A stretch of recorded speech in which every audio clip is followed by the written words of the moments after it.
অনেকেই কিন্তু family pack অফারগুলো হিট করতেছেন এবং অনেকের অফার কিন্তু ক্যান্সেল হয়ে যাচ্ছে। কেন ক্যান্সেল হচ্ছে এটার সলিউশন দেখাবো এই ভিডিওতে।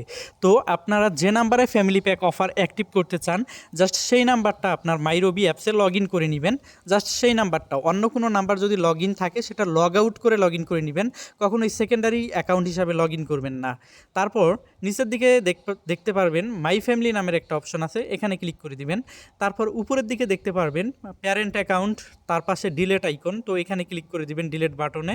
তারপর নিশ্চিত করুনে ক্লিক করবেন। ক্লিক করলেই কিন্তু আপনার প্যারেন্ট আইডিটা পূর্বের যে নাম্বার থেকে অফারটা নিয়েছিলেন সেটা ডিলেট হয়ে যাবে।